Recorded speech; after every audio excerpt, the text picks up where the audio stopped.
ദേ നോക്കിയച്ചാ, ഞാനിപ്പോ സംസാരിച്ചിട്ട് വന്നേ ഉള്ളൂ. ഡോക്ടർ ഇപ്പൊ ഇങ്ങോട്ടേക്ക് വരും. കുറച്ചു നേരത്തേക്കെങ്കിലും ഒന്ന് ക്ഷമിക്ക്.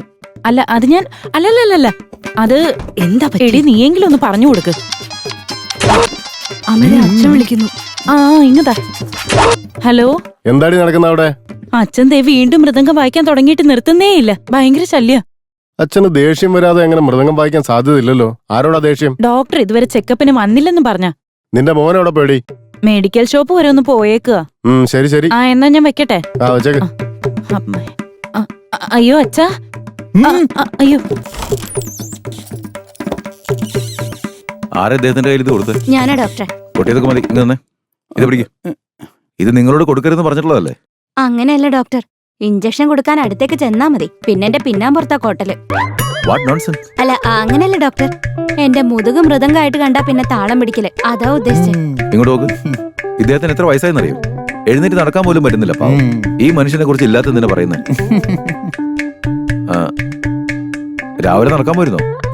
ആ നടന്നു ഡോക്ടർ. ഞാനാ ഇദ്ദേഹത്തെ നടക്കാനായിട്ട് പുറത്തേക്ക് കൊണ്ടുപോയത്. Very good. ഇതെവിടെ നോക്ക്. ഞാൻ തരുന്ന മെഡിസിൻസ് ഒക്കെ കറക്റ്റ് ആയി കഴിച്ചോണം. ഒരു മാസം കഴിഞ്ഞ് എന്നെ ഒന്നൊന്ന് കാണണം. ഉറപ്പായിട്ടും വന്നോളാം. പിന്നെ മാഡം,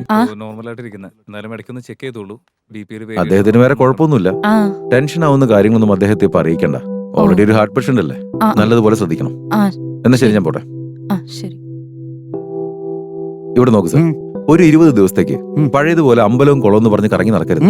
പ്രായമായി വരല്ലേ, വീട്ടിലിരുന്നുള്ള പൂജയും കാര്യങ്ങളൊക്കെ മതി. ഇനി മുതൽ അങ്ങനെ ആവാം. എന്നേ പോട്ടെ. മഹേഷ്, 204 പേഷ്യന്റ് എങ്ങനെയുണ്ട്? എത്ര മണിക്കാ ഡിസ്ചാർജ്? 11 മണിക്ക്. എങ്കിൽ ശരി, 500 രൂപ അടച്ചിട്ട് വാ. അതെ, എത്ര മണിക്കാ ഡിസ്ചാർജ് പറഞ്ഞിരിക്കുന്നത്? 11 മണിക്ക്. ശരി, പോകുമ്പോ 200 രൂപ തന്നിട്ട് പോണേ. ഹലോ, അല്ല നിങ്ങളുടെയൊക്കെ ഉദ്ദേശം എന്താ? ഗവൺമെന്റ് ഹോസ്പിറ്റലിൽ ചോദിക്കുന്ന പോലെയാണല്ലോ ചോദിക്കുന്നത്. ടിപ്സ് ഞങ്ങളുടെ ഇഷ്ടത്തിന് ഞങ്ങൾ തരണം, അല്ലാതെ നിങ്ങളായിട്ട് ചോദിക്കാൻ നിൽക്കരുത്. അതിന് നിങ്ങളോട് ആരാ ടിപ്സ് ചോദിച്ചേ? എന്നോട് നിങ്ങളുടെ മകൻ രാംദാസ് കണവണാന്ന് പറഞ്ഞ് 200 രൂപ കടം വാങ്ങിച്ചായിരുന്നേ.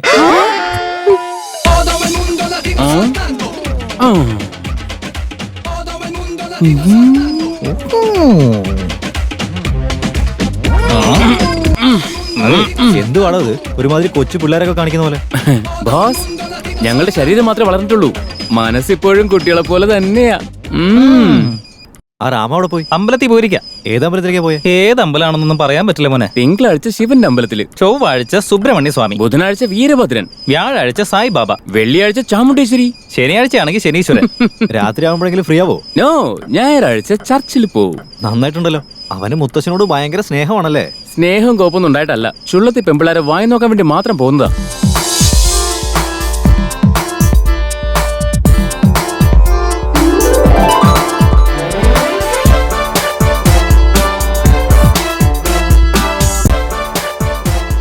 ഈശ്വര, പരമേശ്വര, ഭഗവാനെ, ആപത്തൊന്നും വരുത്താതെ കാത്തോളനെ. എത്രയും പെട്ടെന്ന് എന്റെ കല്യാണം നടക്കണം. ഒരു വഴി കാട്ടിത്തരണേ, മറന്നുപോയല്ലേ. ദേവദേവായ നമ, ശ്രീകണ്ഠ സൗഖ്യായ നമ, ഈശ്വരായ നമ, ഓം അംബികാനാഥായ നമ, ഓം രുദ്രായ നമ, ഓം നമഃ ശിവായ. എന്റെ ദൈവമേ, ഈശ്വര പരമേശ്വര, എന്റെ കല്യാണക്കാര്യം മറന്നുപോയല്ലേ. ശ്രീകണ്ഠ. ഓം നമഃ ശിവായ. ഓം നമഃ ശിവായ. ഇത്ര വലിയ ഭക്തനാണോ? എന്തിനാണാവോ ഒറ്റക്കാലിൽ നിന്ന് തപസ് ചെയ്യുന്നത്? ഭക്ത മോനെ, വിളിച്ചത് ഞാനാ, ഈശ്വരനല്ല. ഈശ്വരൻ വിളിച്ചതായിട്ടാ എനിക്ക് തോന്നിയേ. അതെ മോനെ, ഇന്നത്തെ ഈ കാലത്ത് പൂജാരിയെ വിളിച്ചാ പോലും വരില്ല, പിന്നെ ഈശ്വരനെ വിളിച്ചാ വരും തോന്നുന്നുണ്ടോ? ആരതി തൊഴുതോളാ. വിളിച്ചാ വിളി കേൾക്കണ ഭഗവാനാ. മനസ്സൊരുക്കി പ്രാർത്ഥിച്ചാ എന്തും തരും. എന്റെ കാര്യം മറക്കരുത് കേട്ടോ. കല്യാണം പ്രാപ്തിരസ്തു. കല്യാണം നടക്കുമെന്ന് പറഞ്ഞില്ലേ? അതെ. പ്രസാദം കിട്ടിയില്ല. കാലത്തെ അമ്പലത്തിൽ വന്ന് ദേവിയെ തൊഴുതു നിൽക്കുന്ന ഇവനൊരു പാപിയാണെന്ന് വിചാരിച്ചോ? പ്രസാദം മാത്രമേ ഇവൻ ഇവിടുന്ന് വാങ്ങാറുള്ളൂ. തീർത്ഥം മറ്റൊരു സ്ഥലത്താ. എടാ, അമ്പലത്തിലെ പ്രസാദം തൊട്ട് ഇങ്ങനെ കള്ളു കുടിച്ചു കഴിഞ്ഞാൽ ഈശ്വരൻ കണ്ണൂത്തി. എന്താന്ന് ഈശ്വരൻ കണ്ണൂത്തി പൊട്ടിക്കുന്നു? നിന്റെ കൂടെ വന്ന ഞങ്ങൾക്കല്ലേ പണിയിടുന്നേ. സോറിടാ. ഒറ്റ മിനിറ്റ്, ഞാൻ ഒറ്റ വലിക്ക് അടിച്ചു തീർക്കാണല്ലോ. ഞങ്ങൾക്ക് കുറച്ച് ബാക്കി വെക്കടാ. ഇതിപ്പോ അതിലുള്ളതെല്ലാം നീ തന്നെ ഊരി കുടിക്കാൻ പോവാണത്. എന്റെ മുത്തശ്ശനല്ലേ, അപ്പൊ എനിക്കായിരിക്കും വിഷമം കൂടുതൽ. എന്നാ പിന്നെ ഇതും കൂടി വിഴുക്ക്. എടാ തുപ്പിട്ടോടാ.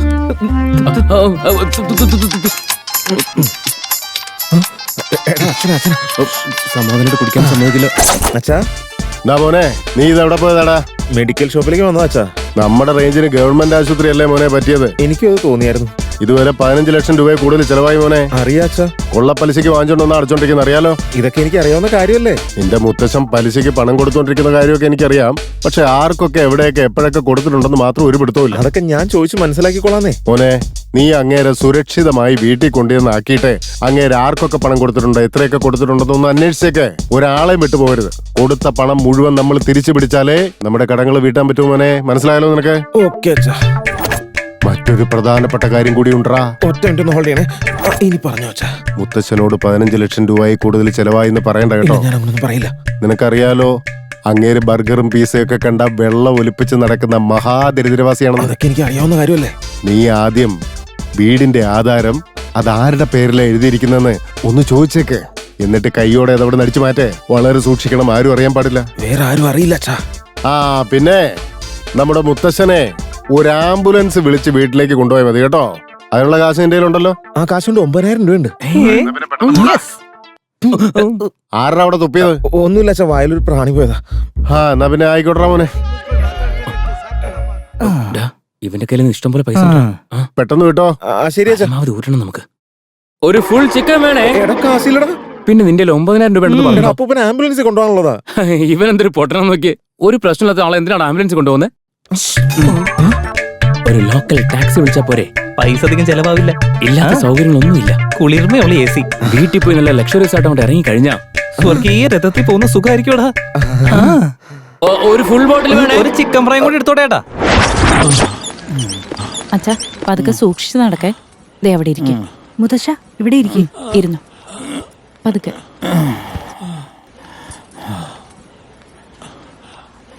അല്ലാതെ നമ്മുടെ ഒരു സാഹചര്യം വെച്ച് ഇത്രയും വലിയൊരു ആശുപത്രി വേണമായിരുന്നു? ഇതൊക്കെ വെറുതെ അനാവശ്യ ചെലവല്ലേ? ഏതെങ്കിലും ഗവൺമെന്റ് ആശുപത്രി പോയാൽ മതിയായിരുന്നു. അല്ല എത്ര ചെലവായി? ചെലവൊക്കെ നിസ്സാരേ ആയുള്ളൂ. അതിന്റെ കാര്യം എന്താന്ന് വെച്ചാലേ, നിങ്ങളുടെ മോൻ ജോലി ചെയ്യുന്ന കോടതിയിലെ ജഡ്ജില്ലേ, അദ്ദേഹം ഈ ഹോസ്പിറ്റലിന് വളരെ വേണ്ടപ്പെട്ട ഒരാളാ. അതുകൊണ്ട് മെഡിസിൻ എത്ര രൂപ ചെലവാകുന്നോ അത് മാത്രം കൊടുത്തിട്ട് പോകാനാ പറഞ്ഞത്. സത്യമാണോ? എന്നാ ഒരു 4 ദിവസം കൂടെ നിൽക്കായിരുന്നു. അമ്മേ ദേ വരുന്നുണ്ട് അമ്മയുടെ പുന്നാര മോൻ. അമ്മ മുത്തശ്ശനെയും കൂട്ടി വാ. വാച്ചാ എനിക്ക് പതുക്കെ. കള്ളു കുടിച്ചിട്ടാ വന്നല്ലേ? നീ എന്തിനാ അത് പണത്ത് നോക്കുന്നേ? എന്നാലും ഹോസ്പിറ്റലിലേക്ക് വരുമ്പോഴെങ്കിലും ആദ്യം ഈ ബാഗ് എടുത്ത് കാറിൽ വെക്കും. വീട്ടിൽ പോയിട്ട് നന്നായിട്ട് റെസ്റ്റ് എടുക്കണം. മൃതംഗം വായിച്ച് കഷ്ടപ്പെടുക. കൈ കൊട്ടുകൊണ്ട് പിടിച്ചങ്ങോട്ട്. അയ്യോ എന്റെ ദൈവമേ, നിന്റെ അച്ഛൻ ആംബുലൻസ് വിളിച്ചോണ്ടിരാനല്ലേ പറഞ്ഞത്? നീ എന്തിനാ ടാക്സി വിളിച്ചിട്ട് വന്നേ? ഇവിടുന്ന് സമാധാനമായിട്ട് പോവാലോന്ന് കരുതിയേട്ടാ. എടാ എന്തായി കാണുന്നേ? ഇത്രയും ചെലവഴിച്ച് ഈ ഒരു വണ്ടി എന്തിനാ വിളിച്ചോണ്ട് വന്നേ? വെറും 10 രൂപയ്ക്ക് ട്രാൻസ്പോർട്ട് ബസ്സിൽ പോകാൻ പാടില്ല. അത്രയും ബുദ്ധിമുട്ടാണ്. ഞങ്ങളെല്ലാം കൂടെ താങ്ങിക്കൊണ്ട് പോയാ പോരെ? ആവശ്യമില്ലാതെ വഴിയിൽ നിന്ന് സംസാരിക്കില്ല. കാറിലേക്ക് കയറി നമുക്ക് അവിടെ പോയിട്ട് സംസാരിക്കാം. വാ കേറ് മുത്തശ്ശ. എന്ത് ചെയ്യാനാ? അയ്യോ ചേട്ടാ, ഇതിനകത്ത് മുഴുവൻ ചന്ദനത്തിരിയാണല്ലോ. എന്റെ മുന്നിൽ ചന്ദനത്തിരിയുടെ മണം അടിച്ചില്ലെങ്കിൽ എനിക്ക് വണ്ടി ഓടിക്കാനായിട്ട് ഒരു മൂടും കിട്ടത്തില്ലെന്നേ. ആ കേറിക്കോ. കേറച്ചാ പതുക്കെ സൂക്ഷിക്കണം മോനെ. ഉടഞ്ഞു പോകല്ലേ.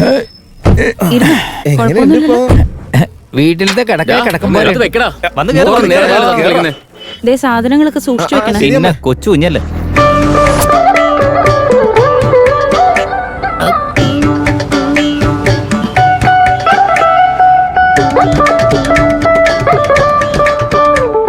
ഇയാളെന്താ കാർ ഒരുമാതിരി കാളവണ്ടി ഓടിക്കണ പോലെ ഓടിക്കണേ? എന്താടാ അയാൾ സ്പീഡിൽ പോകത്തിന് എന്റെ കാലം എന്തിനാ ചവിട്ടുന്നത്? എന്റെ കാലം ആക്സിഡന്റാ. എവിടെ താൻ ഇതിനു മുമ്പല്ല ട്രാക്ടർ ഓടിക്കായിരുന്ന? സ്വർഗത്തിലേക്ക് ശവം കൊണ്ടുപോകുന്ന വണ്ടി. വണ്ടി കടന്നു. എന്തുവാടാ അതിന് നീ ഇത്രയ്ക്ക് ഞെട്ടേണ്ട ആവശ്യം എന്താ? ജനിച്ചു കഴിഞ്ഞ ഒരു ദിവസം ആരായാലും ചാവാനല്ലേ പോകുന്നത്? സ്പീഡിൽ പോ. കുറച്ച് സ്പീഡ് കൂട്ടിന്ന് വിചാരിച്ചു ഒരു ലോൺ അടിച്ച് ചാവുന്നില്ല. അതുകൊണ്ടല്ല സാർ, ഞാൻ കൈക്കൂലി വാങ്ങിയപ്പോ എന്റെ കൈയോടെ പിടികൂടി. അയ്യോടാ പാവം. അത് കഴിഞ്ഞ് ഞാൻ എടുത്തൊരു സെക്കൻഡ് ഹാൻഡ് വണ്ടിയായിരുന്നു. ഇന്നാണ് ആദ്യം നടക്കിയത്. അതിപ്പോ യാത്രക്കാർ നിങ്ങളാണ് സാർ. നിന്റെ ഈ ദാരിദ്ര്യം പിടിച്ച കഥയൊന്നും നിർത്ത. കാരണത്ത് മൃദംഗം വായിക്കാൻ പറ്റിയിരുന്നല്ലേ ഉള്ളൂ. അറ്റ്ലീസ്റ്റ് ആ FM എങ്കിലും ഒന്ന് ഇടാ. ശരി സാർ. പോകട്ടും പോടാ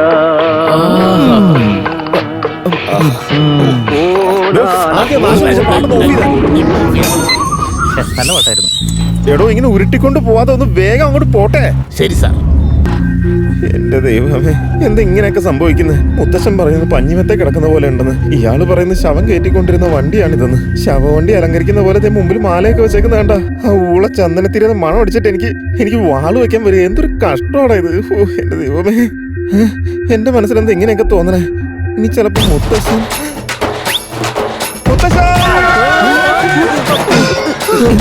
എന്താടാ എന്നാ പറ്റിയ?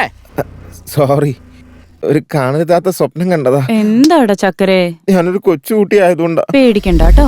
നിർത്തണ്ട, വണ്ടി വിട്ടോ ചേട്ടാ. ശരി സാർ.